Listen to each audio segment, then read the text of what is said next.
Hello friends, कैसे हैं आप सब लोग। तो आज हम बात करने वाले हैं। आज हम जो हमारा topic today we are going to discuss the topic circle. ठीक है, तो सर्किल के बारे में डिस्कस करेंगे आज हम। ठीक है, तो सर्किल के बेसिक्स हमें पहले पता होना चाहिए कि भाई सर्किल में क्या क्या बेसिक्स होते हैं। ठीक है, तो पहले मैं सर्किल के बेसिक डिस्कस करने वाला हूँ। उसके बाद जो सर्किल हमारे जो कुछ थ्योरम्स हैं सर्किल में, वैसे तो काफी छोटा टॉपिक है, लेकिन इसके थ्योरम्स के अकॉर्डिंग और बाकी क्वेश्चन है इसके काफी ब्रॉड लेवल पे बनते हैं। ठीक है, तो उन क्वेश्चंस को तो मैं अभी डिस्कस नहीं करूंगा। तो पहले बेसिक्स पे चलते हैं, बेसिक्स के क्या होते हैं। ठीक है, तो बेसिक्स से चलो मैं स्टार्ट करता हूँ। फोकस रखिए अपना, ध्यान से देखिए। ठीक है, चलो। तो सर्किल, चलो होता क्या है सर्किल, एक तरीके से इस टाइप का लोकस होता है। ये सर्किल हो गया। ठीक है, अब इसमें अगर मैं मानूं ये रेडियस होती है, पहले मैं बेसिकली इसका पूरे सर्किल के पार्ट्स जो भी रिक्वायरमेंट्स होंगी वो डायग्राम बना दूंगा। उसके बाद हम बात करेंगे उसके डेफिनेशंस वगैरह की। ठीक है, तो चलो, ये रेडियस हो गई, ये क्या हो गया, ये हो गया कोड। ठीक है, और ये वाला पार्ट हो गया आर्क। ठीक है, और ये जो एरिया कवर किया गया है कोड और आर्क के द्वारा, ये हो गया सेगमेंट। थोड़ा सा इसको अच्छे से बनाते हैं। ये वाला पार्ट क्या हो गया, ठीक है, ये हो गया सेगमेंट। अब बात करते हैं यहां पे, अगर दो रेडियस कोई एरिया कवर करती हैं, ये वाला एक एरिया है, तो ये एरिया कवर कर रही है, तो ये वाला पार्ट क्या हो गया, ये वाला पार्ट हो गया सेक्टर। ठीक है, तो ये तो कम से कम जो बेसिक्स हैं जो हमें पता होनी चाहिए। अब इनकी डेफिनेशन देखते हैं। ठीक है, तो स्टार्ट करते हैं पहली डेफिनेशन इसकी। अब बात करते हैं पहली रेडियस। रेडियस क्या है बेसिकली, रेडियस की डेफिनेशन, अगर डेफिनेशन की बजाय अगर डेफिनेशन याद भी ना रहे, कोई जरूरी नहीं है कि डेफिनेशन आपको याद रहे, आपको सिर्फ सर्किल देख के चीजें पता होनी चाहिए कि ये आर्क है, ये सेगमेंट है, ये कोड है। तो वो चीज मैं डेफिनेशन इसलिए बता रहा हूं ताकि उस चीज को आप अच्छे से समझ पाए। ठीक है, तो सेंटर है ओ और एक पॉइंट है एम। ठीक है, तो ओ और एम के बीच की डिस्टेंस कितनी हुई, और एम पॉइंट है सर्किल के ऊपर। ठीक है, तो वो डिस्टेंस क्या हुई, आर। तो मैं बोल सकता हूं the distance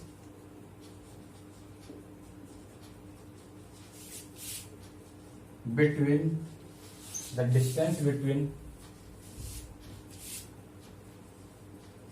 centre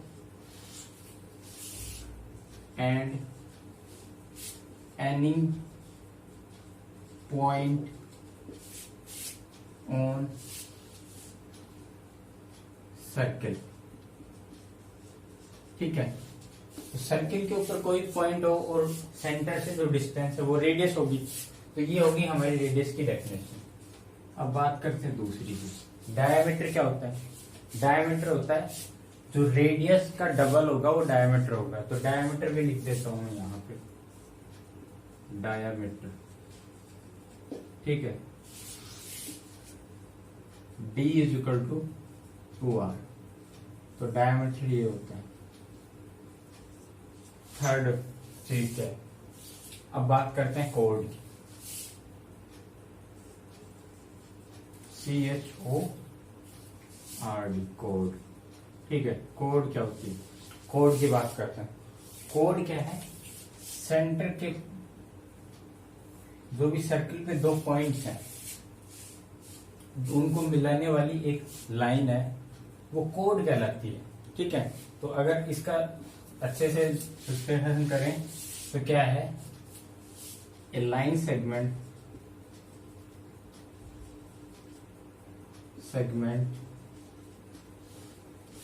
or you can say that a line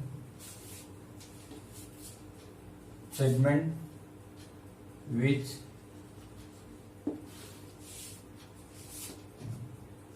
lies on a line segment joining between 2 points, or a line segment which lies on circle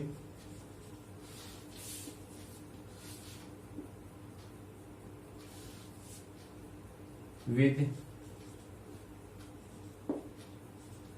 joining 2 points। ठीक है, तो एक लाइन सेगमेंट है जो सर्किल के ऊपर दो points है उनके बीच में ज्वाइनिंग होने वाला है, उसको क्या बोलते हैं, इज नॉन एज कोड। ठीक है, उसको हम क्या बोलेंगे, कोड। दूसरा, अब आगे बात करते हैं आर्क। आर्क की बात करते हैं। आर्क क्या है, आर्क है सरकमफेरेंस के ऊपर, क्या है, दो पॉइंट्स तो ज्वाइनिंग हो रहे हैं लेकिन वो है सरकमफेरेंस के ऊपर, तो इसमें क्या बोलेंगे आर्क में, एक कर्व्ड लाइन सेगमेंट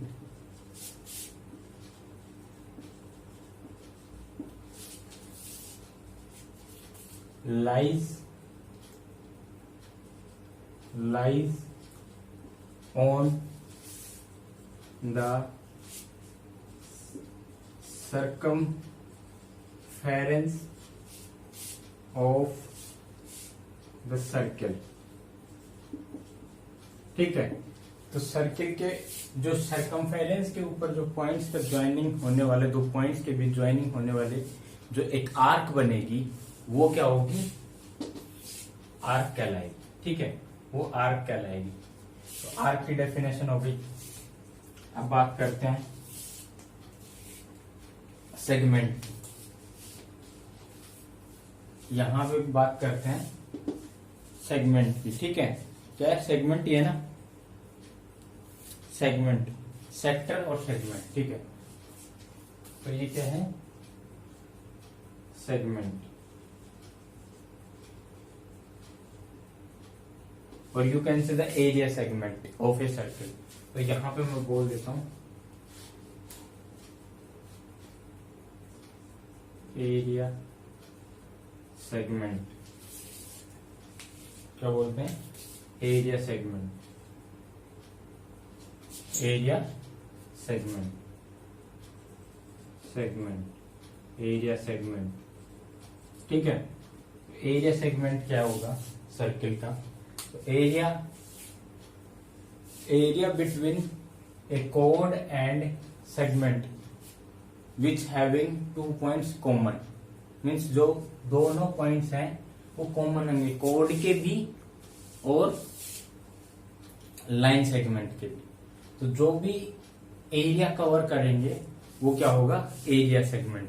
तो अगर मैं बुक से देखूं तो क्या डेफिनेशन है, द एरिया और region between one arc and a कोड where end points are connected, मतलब एंड पॉइंट्स उसके कनेक्टेड होंगे। ठीक है, तो क्या बोलते हैं, the area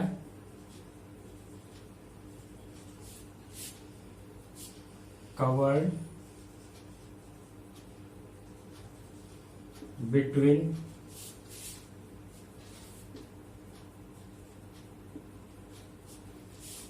between code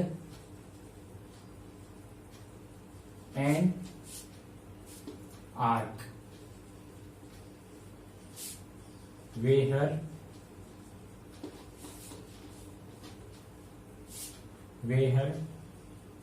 where the points are connected, where common points are connected, where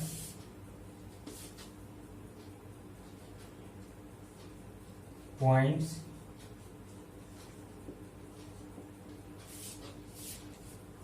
are commonly connected,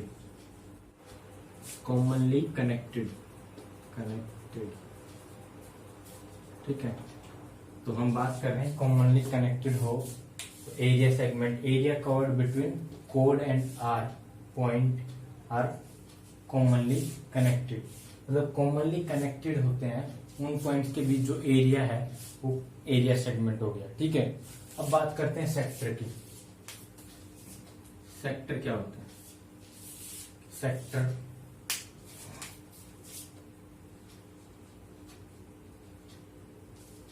sector की बात करते हैं, जैसे सेक्टर 17, ठीक है। तो वो वाला सेक्टर है नहीं ये, एक्चुअल में ये सर्किल का सेक्टर है, तो आप सेक्टर 17 ना समझे। सेक्टर, ठीक है। तो सेक्टर क्या है? दो रेडियस है, जैसे ये वाली रेडियस एम है, ये मान लो मैंने पी बोल दिया, तो जो ये पी और दो रेडियई के बीच में, ठीक है, जो एरिया कवर हो रहा है वही हमारा सेक्टर कहलाता है। तो क्या होगी definition? The area covered between two radius of a circle with a common center,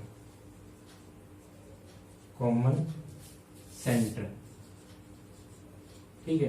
तो सेंटर क्या है? कॉमन सेंटर होगा, तो हमें जो एरिया कवर होता है उसको हम बोलते हैं सेक्टर। तो ये हमने यहाँ पे जो बेसिक्स होते हैं सर्किल के, तो ये सेक्टर 17 नहीं है एक्चुअल में, तो जो बेसिक्स है ना, तो वो हमने यहाँ पे बहुत अच्छे से देख लिए हैं। अब हम बढ़ते हैं इसकी थ्योरम्स की तरफ। तो अब बात करेंगे थ्योरम 10.1 की। तो स्टार्ट करते हैं 10.1 थ्योरम, ठीक है। तो मैं स्टार्ट करता हूँ theorem 10.1।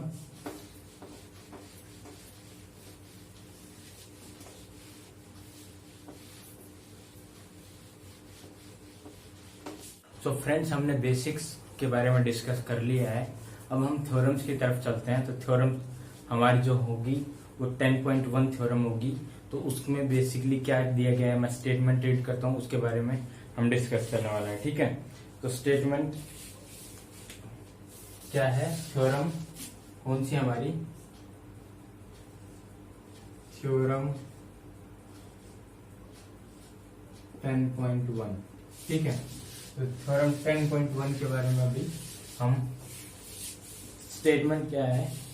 A tangent at any point of a circle is perpendicular to the radius through the point of contact. Means तो टेंजेंट बनता है रेडियस के पॉइंट ऑफ कॉन्टेक्ट पे, वो हमेशा परपेंडिकुलर होना चाहिए, मीन्स एंगल 90 होना चाहिए। तो अब मैं स्टेटमेंट लिख देता हूं एक बार। The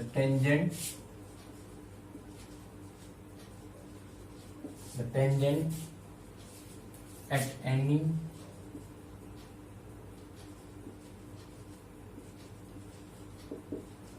point of a circle is perpendicular to the radius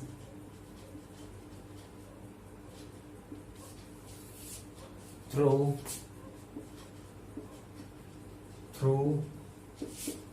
the point of contact. Point of contact contact का मतलब क्या हुआ, पॉइंट ऑफ कॉन्टैक्ट मीन्स एक पर्टिकुलर पॉइंट पे जो रेडियस और टेंजेंट कनेक्ट होते हैं वो पॉइंट ऑफ कॉन्टैक्ट कहलाता है। ठीक है, पॉइंट ऑफ कॉन्टैक्ट उसी को बोलते हैं। चलो अब थ्योरम का जो स्टेटमेंट हमने देख लिया है, इसका प्रूफ की तरफ चलते हैं। प्रूफ क्या है इसका, तो मैं अभी इसका सर्किल बनाने की कोशिश बनाते हैं, फिर इसका प्रूफ देखेंगे। ये हमारा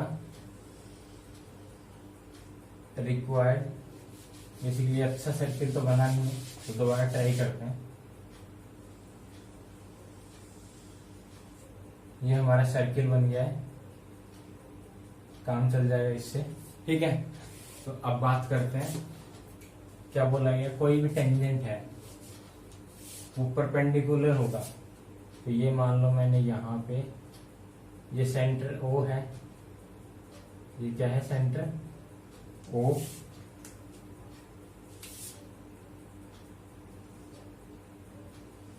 ये हमारा टेंजेंट है, टेंजेंट A एंड B। ठीक है, ये सेंटर O है। तो ये चीज मेरे को प्रूव करनी है, ये M पॉइंट है। ठीक है, तो ये एंगल क्या है, 90 डिग्री प्रूव करना है। तो एक बेसिक जो कंसेप्ट है यहाँ पे जो यूज करने वाला है कि 90 डिग्री या परपेंडिकुलर होता है कोई भी चीज एक दूसरे के परपेंडिकुलर, मीन्स उन दोनों के बीच का जो डिस्टेंस है, उन दोनों के जो बीच में जो डिस्टेंस है वो सबसे कम डिस्टेंस होगी, मीन्स शॉर्टेस्ट डिस्टेंस होगी।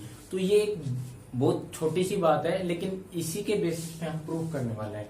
ठीक है, तो कोई भी जो दो पैरेलल लाइंस है उनके बीच में शॉर्टेस्ट डिस्टेंस की बात करें तो वो एक दूसरे के परपेंडिकुलर होगी। अगर शॉर्टेस्ट नहीं है तो वो लाइंस कभी भी पैरेलल या परपेंडिकुलर नहीं हो सकती। ठीक है, तो अब बात करते हैं आगे। तो वी हैव टू प्रूफ क्या करना है, OM perpendicular to, we have to prove OM perpendicular to AB. This implies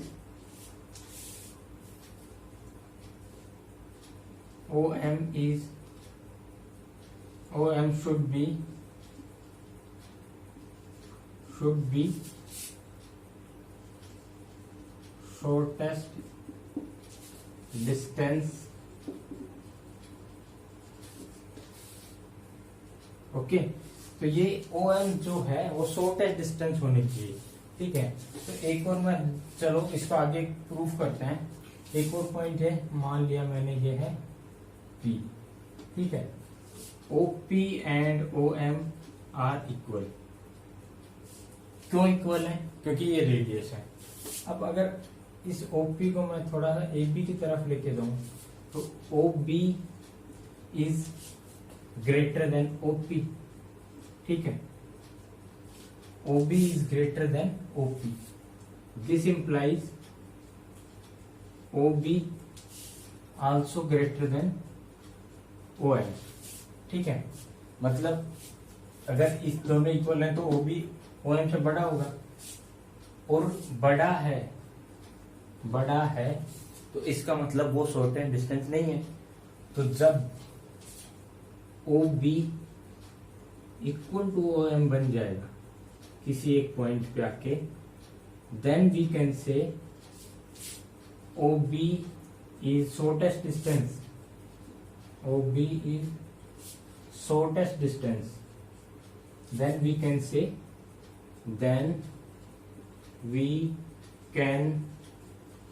say, OB is shortest distance। ठीक है, तो अगर हम डिफरेंट पॉइंट्स पे देखें तो कहीं पे भी OB या जो OB डैश जो ये पॉइंट्स बनेंगे, ये कहीं पे भी OP से हमेशा ही बड़े होंगे, means OB dash also greater than OM। एक पर्टिकुलर पॉइंट पे O B dash equal to O M बनेगा, और जब क्या होगा, जब होगा कि ओ बी और ओ एम इक्वल होंगे, then we can say that कि O M is perpendicular to the A P. तो यही बात हमें प्रूव करनी थी, तो इसलिए हम बोल सकते हैं कि ये जब शॉर्टेस्ट डिस्टेंस होता है तभी ये परपेंडिकुलर होगा, हैंस प्रूव। ठीक है, तो ये चीज हमें प्रूव करनी थी। तो अब हम थ्योरम 10.2 की तरफ चलेंगे। तो अब बात करते हैं 10.2 की। तो फ्रेंड्स, अब हम बात करते हैं थ्योरम 10.2 की। ठीक है, तो 10.2 का स्टेटमेंट मैं लिख देता हूं, बोल देता हूं पहले। The length of tangent drawn from an external point to the circle are equal. Means जो टेंजेंट बनेंगे एक्सटर्नल पॉइंट से वो इक्वल लेंथ के बनेंगे, ये चीज हमें प्रूव करनी है। ठीक है, तो स्टार्ट करते हैं। थ्योरम 10.2 का स्टेटमेंट लिखता हूं मैं। स्टेटमेंट क्या है? The length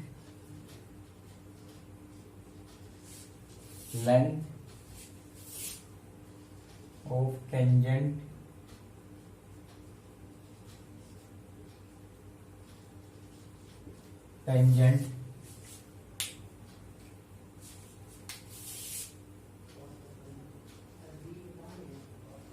drawn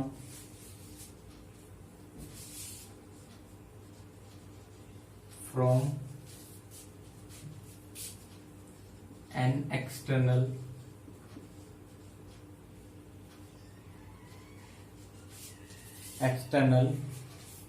point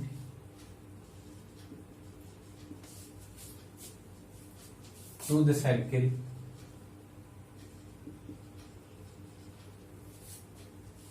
are equal। ठीक है, ये चीज हमें प्रूफ करनी है। तो चलो स्टार्ट करते हैं प्रूफ। तो जैसे ये मेरा साइकिल है,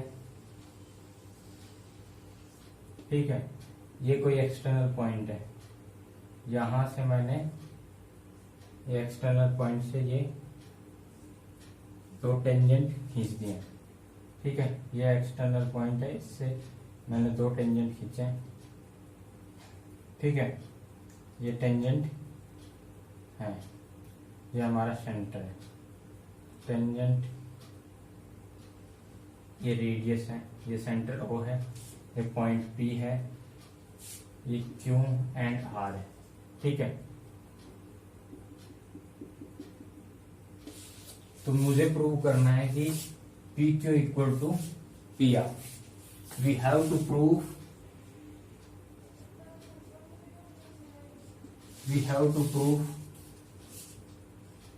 पी क्यू इक्वल टू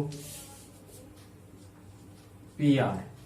ठीक है, तो हमें क्या प्रूव करना? P Q equal to P R prove करना है। तो किस तरीके से प्रूव कर सकते हैं? ठीक है, मुझे ऐसा लगता है कि अगर मैं कॉन्ग्रुएंसी रूल का प्रयोग करूं, कॉन्ग्रुएंसी रूल का यूज करूं, तो मैं P Q equal to P R prove कर सकता हूं। तो मैं कॉन्ग्रुएंसी रूल प्रूव करता हूं, ट्राई करता हूं, देखते हैं क्या होता है। चलो ठीक है, तो यहां पे एक चीज दिखाई दे रही है मेरे को, triangle P O Q and triangle P O R. ये मेरे पास दो ट्राइंगल्स हैं। ठीक है, ये मेरे पास दो ट्राइंगल्स हैं। अब इनको मैं अगर कॉन्ग्रुएंट प्रूव कर देता हूं तो मेरा काम हो जाएगा। तो कॉन्ग्रुएंसी के लिए क्या है? O R equal to O Q. ये कैसे? रेडियस। ठीक है, ये वाली रेडियस है। ओपी इक्वल टू ओपी, ये क्यों है? Common length. ठीक है, एंड दिस इज 90 डिग्री, क्योंकि टेंजेंट हमेशा पॉइंट ऑफ कॉन्टेक्ट के 90 डिग्री एंगल बनाता है। ठीक है, तो ये बात करते हैं, angle R equal to angle Q which is 90 degree. ठीक है, तो यहां पे क्या चीज प्रूव हो रही है मेरे पास कि आर एच एस, ठीक है, congruency rule by R H S rule, triangle P O Q is congruent to triangle POR. Then we can say by CPCT. ठीक है, तो ये चीज हमने 9th क्लास में पढ़ रखी है और 10th क्लास के 6th चैप्टर में हमने कुछ कई बार बाई CPCT यूज किया है। मीन्स कोरस्पॉन्डिंग जो भी पार्ट्स होते हैं कॉन्ग्रुएंट ट्राइंगल्स के इक्वल होते हैं। मीन्स बाई सीपीसीटी का मतलब क्या है, corresponding parts of a congruent triangles are equal. By CPCT P Q equal to P R, P Q equal to P R. ठीक है,